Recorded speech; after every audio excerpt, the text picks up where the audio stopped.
Hi guys, ayan, magandang gabi sa inyong lahat. So gabi na dito, alas 8 ng gabi, pero may maliwanag pa rin. So yun, ang tanong sa akin, ano daw ang experience ko sa Pilipinas? So kapag nag-apply ka kasi dito, syempre sa ibang bansa, kailangan mo ng experience. May iba na nakakapasok na wala experience, pero napaka-minimal yon. Mostly talaga hinahanap na experience ka, 1 to 2 years experience, something like that. Ang experience ko po sa Pilipinas is factory worker. So sa mga taga Laguna dyan, ako po ay laking Shinetsu. 6 years ako sa Shinetsu from 2007 to 2013. And then after nyan is nag-Taiwan ako ng 3 years and after nun is nag-Japan ako ng 3 years. Saka po ako napunta dito sa Czech Republic. So bakit ko to sinasabi? So hindi ko sinasabi to guys para sabihin na kami lang ang may karapatang mag-ibang bansa, ano? Hindi po yon. Kasi kung makikita nyo sa mga iba kong vlogs, meron talaga doon na nakakaalis na walang experience sa Pilipinas.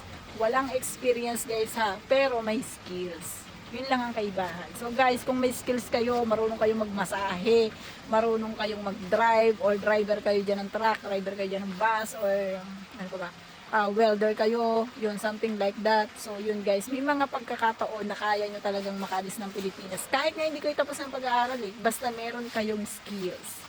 Yan yung kaibahan ng may skills talaga. Tapos yung skills nyo is rare. Ibig sabihin, hindi siya common. Hindi kagaya ng factory worker common, dami mong karibal.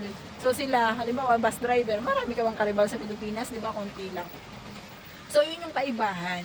So, guys, wag kayong panghihinaan ng loob na ibig sabihin dahil si Juan, ganun yung mga naging experience, dapat ganun din yung experience nyo. Kasi, hindi naman siya ganun. Hindi ganun yung kalakaran, no? May mga pagkakataon na talagang kung para sa inyo, guys. Kaya kung gusto nyo, mag-apply na kayo dito sa Czech Republic, maghanap kayo ng mga agency dyan sa atin sa Pilipinas. Napakadami na po ng mga agency na nagpapaalis papunta dito. So guys, ingat lang kayo sa mga scammer. Marami nang naglaganap na scammer ngayon. Sasabihin na kayo daw ay true agency, pero kung walang maipakita na agency, hindi kayo madala sa agency. So huwag kayo masyadong magpapaniwala, especially kapag kayo ay ginuhanan kaagad ng pera. So kapag may perang involved kaagad, una pa lang ng transaction nyo, guys, run.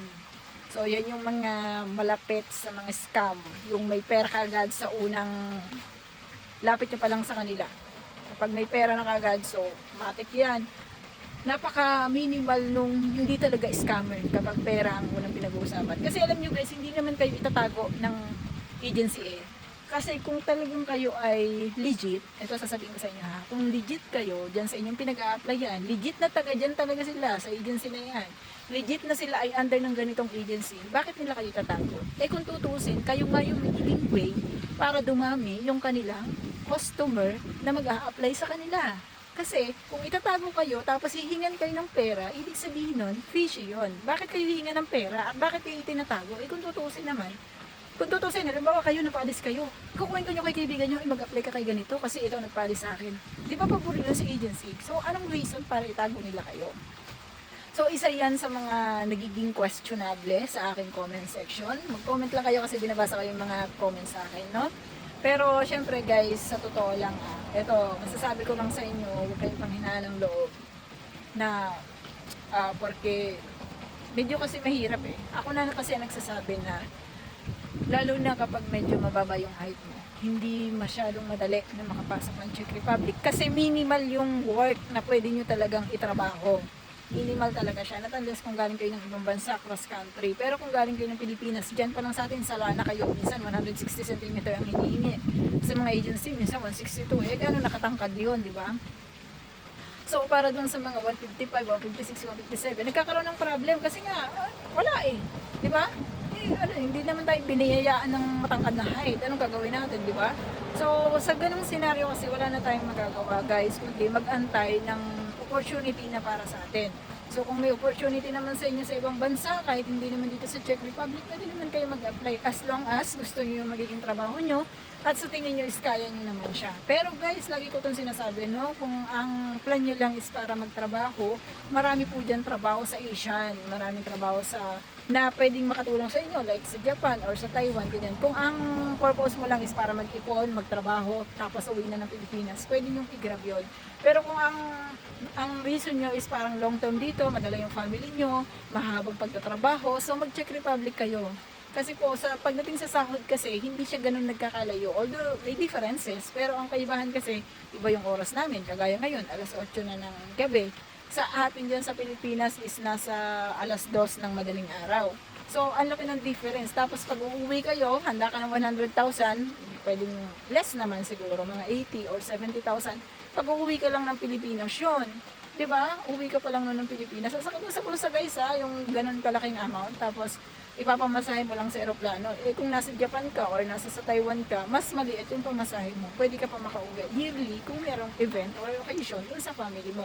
So yun yung mga kaibahan, no? Hindi ko sinasabi na i-choice yung unang choice ang Czech Republic. Pero kung ako tatanungin nyo guys, sa tatlo kong bansang napuntahan, Taiwan, Japan, and Czech Republic, ang dalawa kong pinagpipilian is ang Czech Republic at saka ang Japan. Bakit ang Japan? Ang Japan kasi guys is okay naman yung pasahod doon. Para sa akin okay yung pasahod nung time na nandoon ako. And then wala na rin akong problema pagdating sa mga bahay, sa transpo, something like that. Napaka-smooth ng naging journey ko sa Japan. Unlike sa Czech Republic na para ka rin nasa Pilipinas na talagang lahat ng gastos, lahat ng bayad sa bahay, lahat ng transpo, ganyan, data, ikaw yung bibili. Lahat po yun, i-shoulder mo para ka nasa Pilipinas na nangungupahan ka. So, ganun. Natalas na lang kung ang company nyo is magbibigay sila ng free accommodation, ganun. So, yun yung mga dapat nyong marinig sa isang nandito na sa Czech Republic na kung sakali na hindi naman talaga long term yung gusto nyo, ang gusto nyo lang is mag-ipon ng 2 years, eh sa Czech Republic kasi yan, medyo matagal ang paghihintay kung kayo ay mag-a-apply. So, tiyan nyo na kapag nakalis kayo within 4 months. Eh, pagdating sa Japan, 4 months, 5 months, pwede ka nang makalis niyan. Tapos nasahod ka na. Eh, dito sa amin, ako kagaya ko dati, way back 2022, 8 months bago ako nakalis, papunta dito sa Czech Republic. So, yung paghihintay mo, masyado na rin matagal, ganun. Tapos pagdating mo dito, medyo matagal ka pa bago makarecover. Minsan nasa 3 months bago ka makarecover. Pag minalas-malas ka at ikaw ay hindi free accommodation, sabihin natin baka 6 months bago ka makarecover. So, depende na rin talaga yun sa inyo, no guys? So, yun lang. I do hope na nakatulong ako sa inyo guys. And kung gusto nyo mga ganitong topic, mag-subscribe lang kayo dito sa ating Black App, Red App, and Blue App. So, yun. Pero mas active ako guys sa Red App. Mas active ako. Sa Black App, okay din. Nag-ano din ako sa comment. Kaya lang, sabog ang messages ko. So, kung kayo ay nagmamadaling masagot ko sa comment kayo mag-message, kasi masasagot ko yan. Kasi nag-check talaga ako ng comment section. Pero sa messages kasi guys, so sobrang dami niya, ang hirap niya. Alam niyo yung unread messages ko nasa 300, I think 391. Siguro mga noong Friday pa yon or no, 2 days ago. So, 391 yung messages ko. Ang hirap. So, yun lang. Thank you.